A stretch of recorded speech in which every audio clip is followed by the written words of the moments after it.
Hello बच्चों, जय हिंद। आज हम देखने जा रहे हैं domain and range of log x. देखो, कई सारे पेपर में फंक्शंस के डोमेन और रेंज के बारे में क्वेश्चन पूछा जाता है, लेकिन it is very difficult for us to learn the domain and range of various type of function. So हम क्या कर सकते हैं, इन फंक्शंस को समझ सकते हैं, ये फंक्शन कैसे एक्ट करते हैं हमारे ग्राफ पर, उसके अकॉर्डिंग इनकी रेंज और डोमेन डिसाइड होती है। ठीक है, तो जिन बच्चों को नहीं पता डोमेन और रेंज क्या होता है, पहले मैं उन बच्चों के लिए बता देता हूं कि जैसे अगर मेरे पास कोई फंक्शन है y equals to f of x, ठीक है, तो डोमेन और रेंज क्या होगी इस फंक्शन के।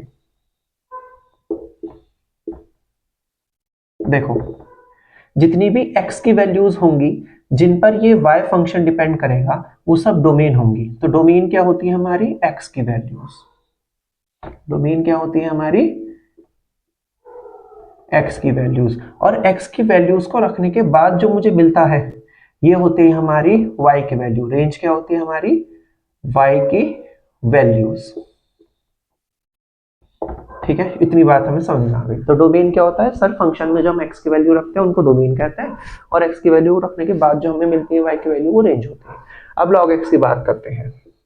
तो आज हमारे पास है log x बेस a, जिसमें a हमारा ग्रेटर देन 0 है। इसके बारे में बात करते हैं। देखो, अगर मैं log x का ग्राफ बनाऊं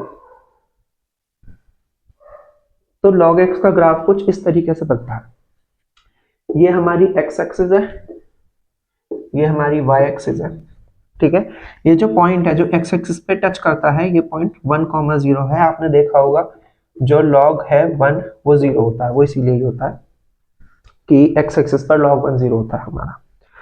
अब इसके डोमेन और रेंज के बारे में बात करते हैं। देखो, क्या ये ग्राफ कभी x एक्सिस के इधर आएगा? नहीं जी, नहीं आ सकता। और सर ये जो ग्राफ है ये कभी भी 0 पे भी टच नहीं करेगा। ये 0 से बहुत पास जा रहा है, बहुत माइन्यूट, उसके बहुत माइन्यूट डिस्टेंस तक जा रहा है कभी, लेकिन ये 0 को टच नहीं कर रहा।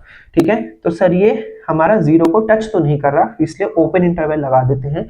और ये कहां तक जा रहा है सर, ये इन्फिनिटी तक जा रहा है। ठीक है, तो 0 से लेके इन्फिनिटी तक हमारी डोमेन हो गई। यानी log x के अंदर ये जो x की वैल्यूज हैं, ये जो x की वैल्यूज हैं वो 0 से लेके इन्फिनिटी तक जाती है, इसलिए log अपने अंदर कभी भी नेगेटिव वैल्यूज को नहीं रखता। उसके बाद हम रेंज की बात करें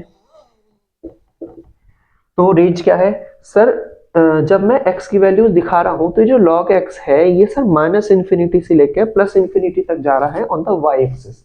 तो y एक्सिस पर ये माइनस इन्फिनिटी से प्लस इन्फिनिटी तक जा रहा है, यानी जो y की वैल्यूज हैं वो माइनस इन्फिनिटी से प्लस इन्फिनिटी आ रही हैं, और इन्फिनिटी का भी हम क्लोज इंटरवल नहीं रखते, तो 0 से लेकर सॉरी ओपन इंटरवल आ जाएंगे हमारे दोनों तरफ। ठीक है, तो ये था हमारा domain and range of log x। Next video में हम किसी नेक्स्ट फंक्शन के बारे में बात करेंगे, और मैथ की और चीजों को जानने के लिए, समझने के लिए जुड़े रहिए हमारे साथ। जय हिंद।